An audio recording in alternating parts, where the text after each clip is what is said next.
He just lost that job. And if some, by the way, someone's asking, did you know that the Black Business School is the same weekend as Invest Fest? Yes, and that was. I'm not gonna say it was deliberate, but I'm glad it happened because I want you to have options. Like I went to Invest Fest. I normally wouldn't travel for Invest Fest, but I went to Invest Fest because we happened to be there.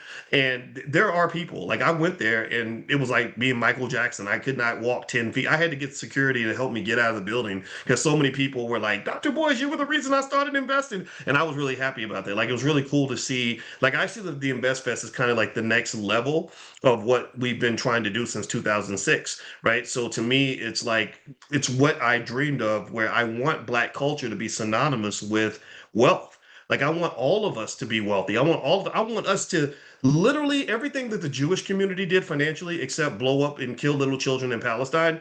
I want us to be that powerful. I want us to do that and then some. I don't want us declaring war on people and dropping bombs on anybody, but I do want us to be powerful enough that you ain't gonna drop a bomb on us because we're gonna be so prepared. We're gonna be so ready financially. We're gonna be so economically strong. It takes time. So this will happen by the year 2070. By the way, it's called Project 2070. I wrote about it in my book. It's called "It Takes a Village to Raise the Bar: A New Paradigm for Black America." So you can grab that book somewhere. It's out there, probably for free or something, but you can grab it. So anyway, long story short, I'm glad InvestFest is the same time because it gives me a chance to go over there, and I love what they're doing. I think it's really great, and it blends with hip hop culture and some areas of hip hop culture I can't mess with. Like I don't want to. I never would have had like I don't want to hang out with Diddy on stage, and I don't want to have some of these rappers. So because some of these guys are not my cup of tea.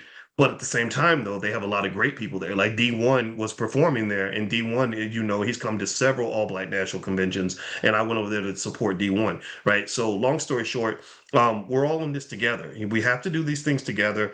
If you work together as groups, then you can accomplish more. There's another guy, Isaac. I think it's Isaac Hayes Jr. that's doing fan base. I just made an investment in his fan base startup. So I was a little nervous because when I invest in stuff and I tell people, people think that I'm responsible if the business doesn't work out. So like with the Tulsa Fund, I supported that too, and people thought that somehow I was like a partner and an owner in it. I never was, but I did make an investment because it's like, well, why not, right? And I think that should be your thinking when it comes to investing is instead of saying why should I invest, you should say, well, why not? Why not? So I think I bought about $5,000 worth of stock, and I think he's raised a few $1 million, and I will get an account and support however I can. Right. So anyway, with that being said, let's move on to something else.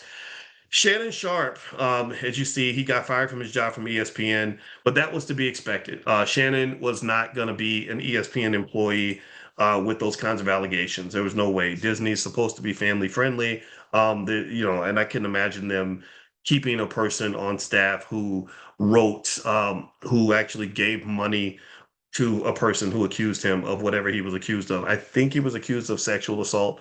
And I think it's going to get worse for Shannon in one sense that once people know that you're willing to write a check, they know you're willing to settle. They smell blood in the water. And so if he's had sex with lots of women or lots of people, maybe he sleeps with men too. I have no idea.